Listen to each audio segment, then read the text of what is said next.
Hello दोस्तों, नमस्कार। कैसे हो सभी? तो दोस्तों, आप सभी जानते हैं आयोग अपने मूड में है पूरी परीक्षा कराने का। आप सभी ने नोटिस कर लिया होगा कि और एडमिट कार्ड आपने निकाल ही लिए होंगे, क्योंकि दोस्तों आपका एग्जाम अब होना ही है। क्योंकि आयोग ने अभी भी एक नोटिफिकेशन जारी किया कुछ देर पहले, लगभग 5-6 बजे के समय, कि जो है सभी को शुभकामनाएं आयोग के सचिव की ओर से दी गई हैं। और शायद काफ़ी 80% बच्चों ने एडमिट कार्ड भी डाउनलोड कर लिए हैं। देखिए, जिस तरीके से उत्तराखंड में आपदा का सीजन चल रहा है, तो आयोग ने भी उसी तरीके से आज के न्यूज़पेपर में भी था कि जेसीबी वगैरह रोडों को खोलने के लिए तैनातें की गई हैं और ऑब्जर्वर भी तैनात किए गए हैं। क्योंकि दोस्तों आयोग ने जो है क्या है कि अपनी पूरी वो कर रखी है। क्या कहते हैं, अब आयोग ने निर्णय लिया है तो निर्णय को सोच समझ कर लिया होगा कि जहाँ पे भी आपदा वाले क्षेत्र हैं वहाँ पर जेसीबी तैनात किया है। और एक दिन पहले आप सभी लोग अपना परीक्षा देने पहुँच जाएं, क्योंकि दोस्तों ऐसा है कि बारिश का कोई नहीं पता कब हो जाती है। तो इसीलिए जो पहाड़ के बच्चे हैं वो एक दिन पहले ही अपने जो एग्जाम सेंटर है वहाँ पे पहुँच जाए। रात को आप लोग कहीं भी रुक सकते हैं और अगले दिन आपको पेपर देना है। पेपर का टाइमिंग भी ठीक है कि 11 बजे से किया है। अगर आप सुबह भी घर से निकलते हैं, अगर घर के आपके ज़्यादा ज़्यादा 20 किलोमीटर, 30 किलोमीटर या 50 किलोमीटर अगर आप सुगम में हैं, मतलब देहरादून हल्द्वानी जैसे शहर में, तो आपके लिए ठीक है। लेकिन अगर आप पहाड़ी क्षेत्र से अगर दुर्गम इलाकों से आते हैं, चंपावत, पिथौरागढ़, बागेश्वर, उत्तरकाशी ऐसी जगह से आते हैं, तो दोस्तों आप एक दिन पहले या 2 दिन पहले अपनी दूरी के अनुसार ही आकर पेपर आपको अटेम्प्ट करना है, क्योंकि एक दिन रिलैक्स भी चाहिए आपको। तो इस तरीके से दोस्तों वीडियो की परीक्षा के लिए काफ़ी बच्चे मुझसे कह रहे थे कि सर पिछली बार का आपका वीडियो देखकर हमने बहुत ज़्यादा मोटिवेशन मिला था और आपने बहुत अच्छी चीज़ें बताई थी। पुराने बच्चों का भी मुझे कॉल आ रहा था कि सर आपने इस बार वीडियो नहीं बनाई, नए बच्चे, छोटे भाई बहन के लिए। तो मैं थोड़ा समय नहीं मिल पा रहा था, अभी मैं छुट्टियाँ घर भी गया था तो भी समय नहीं मिला। देखिए, आज का जो वीडियो है वो मोटिवेशनल हो सकता है, मैं आपको समझाने की कोशिश करूँगा। देखिए, आपकी परीक्षा है लगभग 400-500 पद, जो भी आपके पद हैं। काफ़ी बच्चे ये सोचेंगे कि 400 पद हैं और 1.5 लाख फॉर्म भरे गए हैं, अप्रॉक्स इतने ही होंगे। तो ऐसा आपको नहीं सोचना है, ठीक है? आपको ये तो दिमाग से निकाल देना है कि देखिए, अगर आपने मेहनत की है, ठीक है? आपने मेहनत की है और आप ये कहें कि बहुत सारे बच्चे हैं और सीटें कम हैं, तो आपको ये बिल्कुल नहीं सोचना है। अगर आपने मेहनत की है तो एक सीट आपकी रिजर्व है, ये सोच के चलिएगा, ठीक है? भीड़ देख के वो बच्चा घबराता है जिसने मेहनत नहीं करी होती है, और बच्चों के पास बहुत बहाने होते हैं कि यार सिलेक्शन नहीं हो रहा, सिलेक्शन नहीं हो रहा। सिलेक्शन ना होना वो एक अलग चीज़ है, और फॉर्म अलग ज़्यादा डालना वो अलग चीज़ है, ठीक है? तो इन चीज़ों को माइंड नहीं करना है कि आज अखबार में छपा, तो क्योंकि ये पढ़ने वाले बच्चों पर थोड़ा निगेटिव थॉट्स जाता है कि यार बहुत सारा कंपटीशन है इस बार। कंपटीशन वही होता है 8-10 हज़ार बच्चों में जो मेहनत से तैयारी दिन रात तैयारी कर होते हैं। कंपटीशन वाले बच्चे वो नहीं है जो दिन भर यूट्यूब देख रहे हैं, मूवी देख रहे हैं, रील देख रहे हैं, इंस्टाग्राम देख रहे हैं।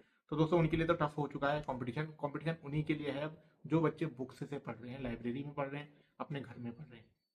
अब जैसे कुछ बच्चे देखिए कहते हैं ना कि शहर चले जाइए। एक मैं देखता हूँ उसमें, एक ना आता है इंस्टाग्राम पे, मुझे याद आ रहा है कि आप दुनिया के किसी भी कोने में पढ़ने चले जाइए, मंगल ग्रह पे चले जाइए, या आप देहरादून, हल्द्वानी, जो सुगम क्षेत्र है तैयारी करने, कहीं भी चले जाइए। पढ़ना तो दोस्तों आपको ही है, ठीक है? तो पढ़ना आपको ही है। और ऐसा भी नहीं है कि आप शहर में पढ़ाई करने चले गए तो पढ़कर वहाँ पर सिलेक्शन हो जाएगा। ये संभव भी नहीं है दोस्तों, जब तक आप मेहनत नहीं करोगे। काफ़ी बच्चे क्या करते हैं, देखिए बहुत सारे बच्चों की मैं कॉम्पिटिशन से जुड़ा हुआ हूँ, ग्रुप से भी। आप लोग तैयारी करने जाते हैं शहरों में, आप लोग गलत चीज़ों की संगत में पड़ जाते हैं, और फिर पेपर के समय आप लोग पेपर देने के 1 महीने पहले या 15 दिन पहले, कुछ बच्चे तो जब तैयारी करते हैं, जब वो एडमिट कार्ड देखते हैं और एडमिट कार्ड आएगा नहीं आएगा, वो 10 दिन तक तो उसी का वेट करते हैं। वो जब एडमिट कार्ड आ जाता है, और आजकल तो उत्तराखंड में ऐसा चल रहा है कि एडमिट कार्ड के बाद भी कि पेपर होगा या नहीं होगा। इस वाले एग्जाम को लेकर बहुत असमंजस रहा, लेकिन आयोग ने दोस्तों अपना निर्णय ले लिया है और आयोग पेपर करा रहा है, ठीक है? तो इसीलिए देखिए, पढ़ना आपको, अगर आपने तैयारी अच्छे से की है तो कुछ क्वेश्चन को लेकर मैं बताता हूँ।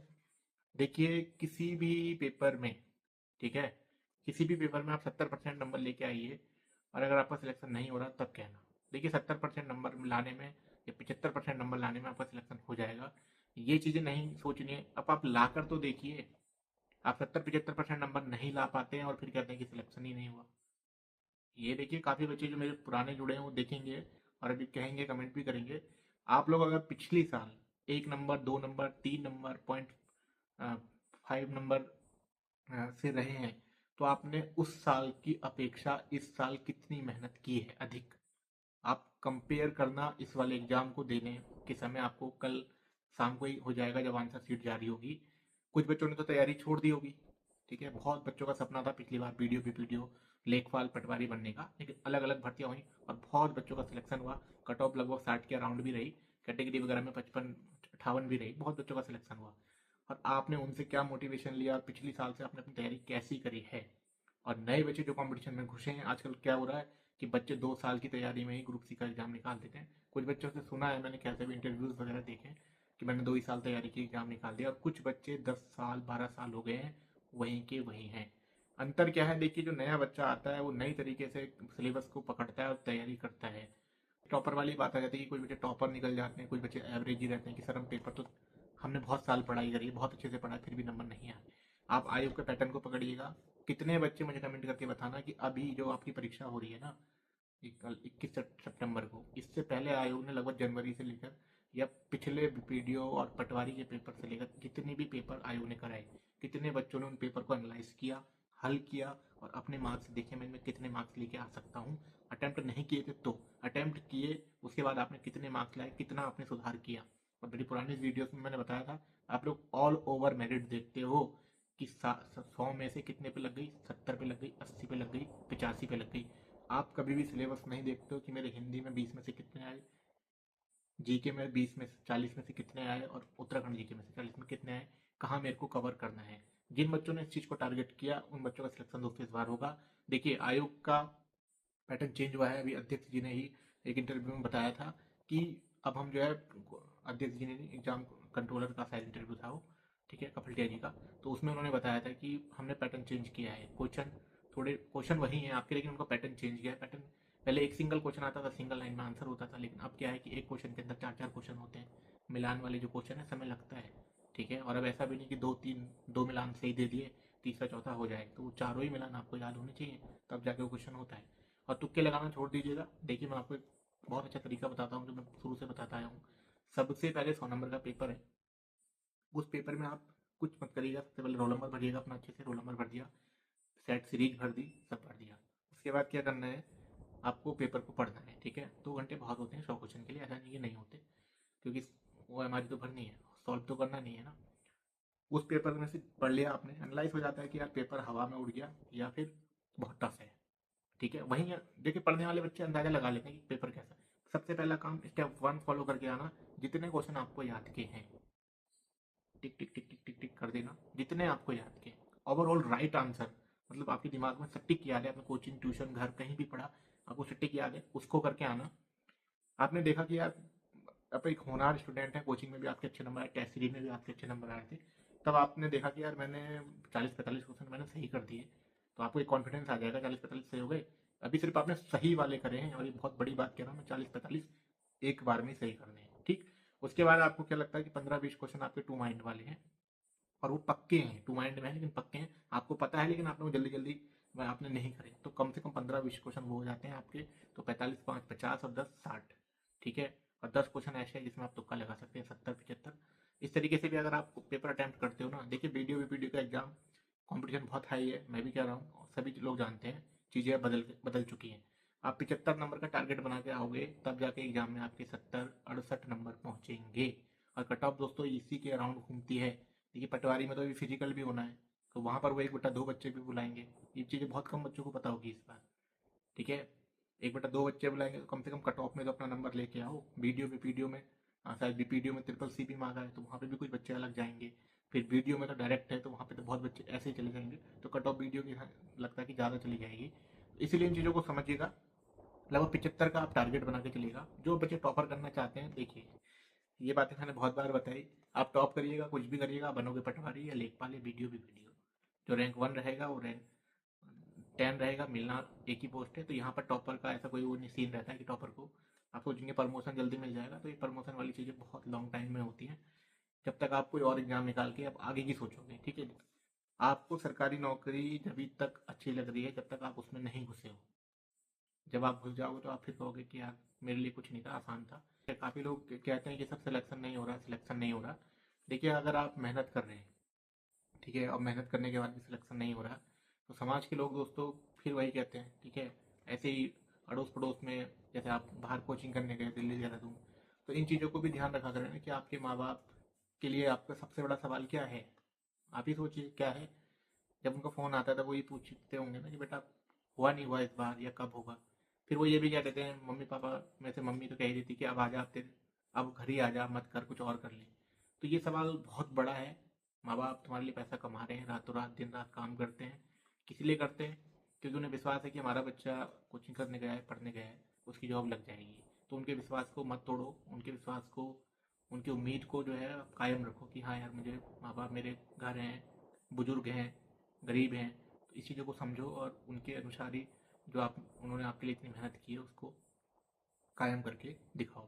क्योंकि दोस्तों ऐसा है कि प्रतिदिन समय नहीं बीत रहा, ठीक है? आप सोच रहे हैं कि समय निकलता चला गया, निकलता चला गया। समय नहीं बीत रहा है, प्रतिदिन माँ बाप की उम्मीदें भी बीतती चली जाती हैं कि मेरे बेटे का सिलेक्शन कब होगा। आज पड़ोस में लड़का लग जाता है, तब माँ बाप का, भाई का, दोस्त का फ़ोन आता है, तेरा नहीं हुआ, तेरा नहीं हुआ। सबसे ज़्यादा दुख रिजल्ट वाले दिन होता है, ठीक है? तो उस दुख से पहले ही आप तैयारी कर लो, तो रिजल्ट वाले दिन आप ऑटो ही रहोगे कि हाँ मेरा हो जाएगा, क्योंकि आंसर शीट से ही पता लग जाता है जब आपके नंबर ठीक ठाक होते हैं। तो लड़कों की बात मैं करूँ, देखिए हमारी एज में, अब जैसे मेरी एज लगभग 28 हो गई, ठीक है? तो लड़कों की कोई पर्सनैलिटी नहीं पूछता है, ठीक है? कोई तुम्हारी इमोशन नहीं पूछेगा, कोई दुख दर्द नहीं पूछेगा। पूछेगा तो यही पूछेगा, भाई कितना कमाता है, कि क्या करता है। तो ये जवाब बहुत टफ है, इसका जवाब देना, मतलब इसका आंसर देना लोगों को। तो इसीलिए दोस्तों सोचना चाहिए आपको कि अगर हम कर रहे हैं मेहनत, तो अभी मुझसे किसी ने कहा था कि सर किस तरीके से हम पढ़ाई करें जो कि हमारा सिलेक्शन हो जाए। तो एक छोटे से शब्द में इसका आंसर मैं दे देता हूँ कि आप सबसे ज़्यादा रिवीजन करिएगा। अगर आप पुराने बच्चे हैं, आप रिवीजन करिएगा, मैं गारंटी लेता हूँ आपका सिलेक्शन हो जाएगा। आप रिवीजन करते ही नहीं है, पढ़ने में लगे, पढ़ने में लगे, पढ़ने में। आप अगर 5-7 घंटे पढ़ रहे हैं ना, और कोई बंदा 4 ही घंटे पढ़ के 2 घंटे उसका रिवीजन कर रहा है, तो उसका सिलेक्शन 100% है रिवीजन करने वाले का। आप अखबार की तरह पढ़ रहे हैं, किताबों को लगातार पढ़े, 2-3 साल से पढ़ ही रहे हैं, कोचिंग में जा रहे हैं, आप नोट्स बस कोचिंग में जो पढ़ाया आपने वो कोचिंग तक लिखा, घर आके मोबाइल स्क्रॉल कर रहे हैं, रील देख रहे हैं, गर्लफ्रेंड से बात कर रहे हैं, इधर घूमने जा रहे हैं, उधर घूमने जा रहे हैं, शाम को मोमो चाउमीन खाने जा रहे हैं, बाजार में टहलने जा रहे हैं। भैया ये सब नहीं होता। आप मेरिड में उन बच्चों के नाम देखोगे, अधिकतर जो बच्चे सोशल मीडिया से गायब मिलेंगे आपको, नाम ही नहीं पता होता कि कौन होता है, पता ही नहीं होता है वो बच्चे कौन होते हैं। वो अपने कोचिंग से आए, कोचिंग का पढ़ा हुआ उन्होंने रिवीजन किया, शॉर्ट नोट्स बनाए। सफलता किन से मिलती है? शॉर्ट नोट्स से। जब आप ज़्यादा परिपक्व हो जाते हैं पढ़ने में, तो शॉर्ट नोट्स बनाते हैं। क्वेश्चन जैसे टीचर लिखा रहा है, तो आप सिर्फ उसका आगे का 2 ही शब्द लिखते हो, डैश लगा के आंसर। शॉर्ट नोट्स उनको कहते हैं, और उनसे कितनी फटाफट रिवीजन होता है। जो बच्चे ये चीज़ें करते हैं वो जानते होंगे, ठीक है? तो बहुत सारी चीज़ें आपको इग्नोर भी करनी है, समाज में नहीं रहना, सोशल मीडिया में नहीं रहना, इंस्टाग्राम पर रील स्क्रॉल नहीं करनी, क्योंकि समय बहुत खा जाती हैं चीज़ें और हमें पता नहीं लगता। और ये दिमाग बहुत ऐसा है कि अगर आप पढ़ने बैठोगे तो इसको नींद आने लगेगी, ठीक है? मन मतलब ऐसा है कि पढ़ने बैठोगे तो नींद आने लगेगी। आप इंस्टाग्राम 1 घंटा चला लोगे, आपको नींद बिल्कुल नहीं आएगी, क्योंकि ये आपको, अगर आप नेगेटिव थॉट में लेके जाओगे तो नेगेटिव थॉट में ज़्यादा लेके जाता है। पॉजिटिव में जाओगे ना आपको, तो फिर नींद आने लगती है। तो इसका यही राज है कि आपको इसकी नहीं सुननी है, करनी है अपने मन की है, दिमाग की नहीं सुननी है, करनी अपने मन की है। अगर आपने टारगेट बनाया एक, क्योंकि दोस्तों वीडियो पटवारी लेखपाल ये जो एग्जाम होते हैं सारे 21 से 42 एज वाले होते हैं, या तो इसमें ऐसा होता है या तो आर या पार, या तो जान लगा दो या जाने दो, ठीक है? क्योंकि क्या है कि बीच में रहोगे ना तो बुरी तरह फंसोगे। कुछ बच्चे जो नहीं लग पा रहे हैं वो बीच में ही तो हैं, वो बस उनका एक शेड्यूल बन गया है कि मैं कोचिंग जा रहा हूँ, पढ़ रहा हूँ। आप एनालाइज करिए, किया आपने कभी एनालाइज अपने आप को? पेपर देने से पहले, कल आप पेपर देने जाएंगे, आप एनालाइज किया आपने, पूरे साल कितनी मेहनत की है? एक बार करो, आपको हंसी आएगी अपने ऊपर, यार मैंने पढ़ा तो है ही नहीं, मैं पेपर देने जा रहा हूँ। अगर नहीं आएगा तो कमेंट करके बताना आप कि मैंने एनालाइज किया और मुझको कैसा फील हुआ। जो इस बच्चे ने मेहनत की है ना, वो एनालाइज करके मोटिवेशन फील करेगा कि कुछ भी आ जाए पेपर में, करके आऊँगा, आर या पार, ठीक है? क्यूट से याद आ रहा है मुझे, उसमें ये था कि अगर आपने आज मेहनत नहीं की तो कल आपको मजदूरी करनी पड़ेगी। और वो बंदा बताता है कि मजदूरी की डेफिनेशन है मज़े से दूरी, ठीक है? मतलब आप कभी भी लाइफ इंजॉय नहीं कर पाएंगे, इसलिए मेहनत तो आपको दोस्तों करनी ही पड़ेगी। बस लास्ट में इतना कहूँगा, देखिए आयोग ने अगर पेपर कराने की ठानी है तो मेरी बात आप ठान के जाना, इस बार इतनी जान लगा दो, कि आज तक आपने किसी चीज़ को करने में इतनी जान लगाई ना हो, ठीक है? अगर आयोग ने ठानी तो आप भी ठान के आओ, और पेपर पूरी उम्मीद से देकर आओ, और ऐसा करके आओ कि बस मेरिट में आपका नाम हो, ठीक है? ठीक है, ऑल द बेस्ट सभी को, अच्छे से करके आना। धन्यवाद।